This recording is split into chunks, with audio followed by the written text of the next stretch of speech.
2024 में होने वाले लोकसभा चुनाव के लिए भारतीय जनता पार्टी लगातार लगी हुई अपनी तैयारियों को अंजाम दे रही है। भाजपा के प्रदेश अध्यक्ष ने मेरठ में मेयर और उसी के साथ साथ पार्षदों को एक ट्रेनिंग भी दी कि किस तरीके से आपको मैदान में उतरना है। हमारे साथ बात करने के लिए मौजूद है खुद भारतीय जनता पार्टी के प्रदेश अध्यक्ष भूपेंद्र चौधरी जी। सर, एक बड़ी ट्रेनिंग में आप मौजूद रहे, कहा जा सकता है कि उसका जो पूरा सिपा सलार है वो आप ही के ऊपर था। किस तरीके की ट्रेनिंग दी गई और कब से सर उतर रहे हैं आपके लोग? प्रशिक्षण हमारी कार्यपद्धति का हिस्सा है और हम अपने कार्यकर्ताओं को भी, जनप्रतिनिधियों को भी अलग अलग अवसरों पर प्रशिक्षण की व्यवस्था करते हैं। हमारी पार्टी की विचारधारा, उस क्षेत्र में जो लोग चुन के आए हैं उनके प्रति उनकी जवाबदेही, सरकारी योजनाएं और किस प्रकार से जनता के हितों के लिए जनप्रतिनिधि काम कर सकते हैं, हमारे कार्यकर्ता पार्टी के काम कर सकते हैं और सरकार की नई योजनाओं से लोगों को कैसे लाभ पहुंचाया जा सकता है, ये प्रशिक्षण के विषय रहे हैं। अभी हम लोगों ने, हमारी पार्टी ने उत्तर प्रदेश के सभी नवनिर्वाचित जिला पंचायत अध्यक्षों का सूरजकुंड में 2 दिन का प्रशिक्षण वर्ग किया है और हम लोगों ने सभी नगर निगमों के नगर पार्षद सभासदों का प्रशिक्षण वर्ग हम लोगों ने किया है। आगे हम 1 दिन का प्रशिक्षण वर्ग नगर पालिका अध्यक्षों का और मेयर का करेंगे लखनऊ, फिर नगर पंचायत अध्यक्षों का करेंगे, फिर नगर पंचायत नगर पालिका के सभासदों का करेंगे, ब्लॉक प्रमुखों का करेंगे। तो ऐसी लगातार एक प्रशिक्षण हमारे यहाँ की स्थायी व्यवस्था है संगठन में, संगठन का एक पार्ट है प्रशिक्षण संगठन के काम का और हम अपने कार्यकर्ताओं को हमेशा प्रशिक्षण देते रहते हैं क्योंकि प्रशिक्षित कार्यकर्ता और अपने विचार के प्रति लोगों का जो आग्रह होना चाहिए वो प्रशिक्षण के माध्यम से अपनी विचारधारा का एक प्रति कमिटमेंट लोगों का हम लोग करते हैं। सर, नई संसद बनी और नई संसद में जो पहला बिल आप लोगों ने पास कराया पीएम मोदी ने, एक ऐतिहासिक बिल था महिला आरक्षण बिल। अब ये कहा जा रहा है कि भारतीय जनता पार्टी जो है वो लोकसभा चुनाव में महिलाओं को ज़्यादा से ज़्यादा टिकट देने पर विचार कर रही है। सर, राजनीति तो संभावनाओं का खेल है, केंद्रीय पार्टी को उसमें निर्णय लेना है, लेकिन हमारी पार्टी हमेशा महिला सशक्तिकरण के लिए और अपनी बहनें जो हमारी कार्यकर्ता हैं, हमारे देश की आधी आबादी है, उनके विषयों को लेकर हमेशा आग्रही रही है। माननीय प्रधानमंत्री जी के नेतृत्व में मोदी जी ने, अभी आपने देखा होगा भारत की संसद ने 33% बहनों के लिए आरक्षण की व्यवस्था की है। भारतीय जनता पार्टी ने भी संगठन में भी हमारी पार्टी की नीचे की इकाई से लेकर केंद्रीय स्तर तक 33% पदाधिकारी सदस्य हमारे संगठन में बहनों के लिए आरक्षित है और भारतीय जनता पार्टी हमेशा आधी आबादी के अधिकारों के, उनके सशक्तिकरण के लिए सजग रही है और उसका कहीं ना कहीं प्रदर्शन आपने माननीय मोदी जी के नेतृत्व में महिलाओं को, हमारी बहनों को, आधी आबादी को 33% जो आरक्षण दिया है वो कहीं ना कहीं जो हमारा कमिटमेंट है, हमारा संकल्प है हमारी पार्टी का, हमारे मोदी जी ने उसे पूरा किया। मतलब ये माना जाए कि जहां पर भी महिलाएं जिताऊ स्थिति में होंगी वहां पर भारतीय जनता पार्टी उनको टिकट देने से गुरेज नहीं करेगी। निश्चित रूप से जहां हमारे पिछली बार भी हमारी बहनें, महिलाएं बड़ी संख्या में लोकसभा और विधानसभा में भारतीय जनता पार्टी के सिंबल से चुनकर आई हैं और आप देखेंगे जिला पंचायतों में, ब्लॉक प्रमुखों में, नगर पालिकाओं में, सभासदों में भी, चेयरमैनों में भी बड़ी संख्या में जो निश्चित आरक्षण है, निर्धारित आरक्षण से उससे अधिक बहनें चुनकर आई हैं।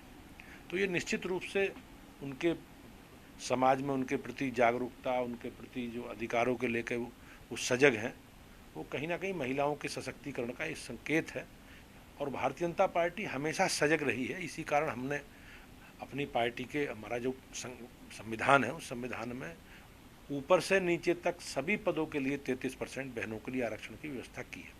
सर, राहुल गांधी इधर जिस तरीके से तस्वीरें आ रही हैं वो चाहे कुली बनकर लोगों के बीच में जाने की हो, कल भी आपने एक तस्वीर देखी बढ़ई बनकर लोगों के बीच में जा रहे हैं। क्या लग रहा है आपको, किस तरीके का संदेश देना चाह रहे हैं राहुल गांधी?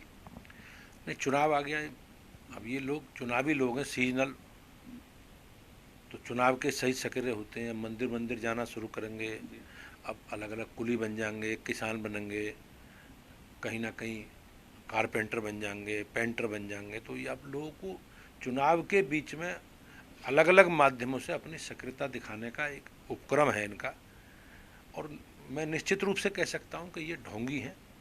इन लोगों ने भगवान श्री राम के अस्तित्व को मानने से इनकार कर दिया, राम मंदिर के निर्माण में बाधाएं ये लोग हमेशा उत्पन्न करते रहे इनके माननीय न्यायालय के माध्यम से। लेकिन ये देश के 140 करोड़ नागरिकों की ताकत का है ये कि इस तरह के लोग आज मंदिर मंदिर घूम रहे हैं, जनेऊ पहने घूम रहे हैं, अपना गोत्र बता रहे हैं और आगे भी घूमेंगे। अच्छा, अखिलेश यादव सर मध्य प्रदेश पहुंचे हैं, वहां पर बताया जा रहा है कि कांग्रेस को अपनी ताकत दिखाने के लिए पहुंचे हैं, कांग्रेस उनको टिकट देने के लिए बहुत ज़्यादा राजी नहीं है। तो आपको लग रहा है कि जो इंडिया इनका एक गठबंधन है उसमें टिकट के बंटवारों को लेकर कुछ स्थिति असहज हो सकती है सर? नहीं, राज्यों में जहाँ चुनाव होंगे आपस में चुनाव विरोध में लड़ेंगे, केंद्र में गठबंधन की बात करेंगे। तो इन्हें गठबंधन किस आधार पर है, इनका गठबंधन किन मुद्दों पे है? गठबंधन मुझे ऐसा लगता है कि इनका गठबंधन अपने निजी विषयों के लिए है। ये लोग भ्रष्टाचारी हैं, जातिवादी लोग हैं और जनता से अपनी कारगुजारी छुपाने के लिए जब चुनाव आता है तो गठबंधन का प्रलाप अलापते हैं। ये वैचारिक रूप से अलग अलग विचारधाराओं के लोग हैं, ये एक मत नहीं है, इनका कोई एजेंडा नहीं है देश हित से जुड़ा हुआ। इनके अपना एजेंडा अपने हितों के लिए जुड़ा हुआ है, अपने परिवार से जुड़ा हुआ है। और प्रदेश और देश की जनता सब जानती है इस प्रकार के अवसरवादी लोगों की उत्तर प्रदेश और देश की राजनीति में कोई संभावना अब बची नहीं। विपक्ष लेकिन सर एक बात और कह रहा है कि इंडिया गठबंधन से भारतीय जनता पार्टी घबरा गई, इसलिए उसने अपनी पूरी जो फौज है वो सिर्फ मध्य प्रदेश में उतार दी, जिसमें तमाम मंत्री भी हैं, डिप्टी सीएम भी पहुंचेंगे, सीएम भी पहुंचेंगे। नहीं, भारतीय जनता पार्टी कार्यकर्ता आधारित संगठन है और माननीय मोदी जी से लेकर बूथ अध्यक्ष तक, माननीय मुख्यमंत्री जी से लेकर सभी हमारी सरकार के मंत्री, हमारे माननीय विधायक, सांसद कार्यकर्ता के रूप में काम करते हैं और हमेशा लगातार अपने पार्टी के कार्यक्रम अभियानों के माध्यम से, सरकार के कामों के माध्यम से जनता के साथ दुख दर्द में मजबूती से खड़े हैं और लगातार संपर्क संवाद हमारा कार्यकर्ता के नाते बना है। जहां चुनाव भी हो या पार्टी के हमारे कार्यक्रम अभियान हो, आपने देखा होगा अभी माननीय प्रधानमंत्री जी के जन्मदिन 17 सितंबर से और महात्मा गांधी जी की जयंती तक 2 अक्टूबर तक भारतीय जनता पार्टी सेवा पखवाड़े के रूप में मना रही है। उसमें सेवा के काम हैं, रचनात्मक काम भी हैं, हमारे संगठनात्मक विषय भी हैं और हमारे अन्य जो भी पार्टी के कार्यक्रम हैं, सरकार के कार्यक्रम हैं, उन कार्यक्रमों को लेकर भी हमारे सभी जनप्रतिनिधि, सभी माननीय विधायक, सांसद, माननीय मुख्यमंत्री जी, सारे लोग जनता के बीच में लगातार उपस्थिति हमारी बनी है। ये लोग सीजनल हैं, जब चुनाव आएगा तो इस प्रकार की गतिविधि जनता के जो ज्वलंत विषय हैं उनसे ध्यान भटकाने के लिए इस तरह का उपक्रम ये लोग करते हैं। आजम खान के ऊपर सर ईडी ने शिकंजा कस दिया, बताया कि 2012 से 17 तक जब तक वो कैबिनेट मंत्री थे 106 करोड़ रुपया जो है सर सरकारी विभागों का उनके जौहर विश्वविद्यालय में लगाया गया है। सर कोई शासनादेश जारी नहीं हुआ, सिर्फ ये हुआ कि ऊपर बाबू का आदेश है और इस पर सर विपक्ष कहता है कि आप लोग राजनीति करते हैं। जैसा मैंने कहा, ये भ्रष्टाचारी लोग हैं, इन्होंने अनैतिक अपने कार्यों से धन दौलत अर्जित की है और राजनीतिक दृष्टि से अपने ताकत के दम पर, अपनी शक्ति के दम पर इन सब विषयों से बचते रहे। लेकिन मैं इतना ही कहूँगा कि हमारी सरकार की जो नीति है भ्रष्टाचार के विरोध खिलाफ, सरकार उस पर कार्रवाई कर रही है। हमारी किसी योजना में कोई भेदभाव नहीं है। जो अपराधी है, जो दोषी है, एजेंसियां अपना काम करेंगी।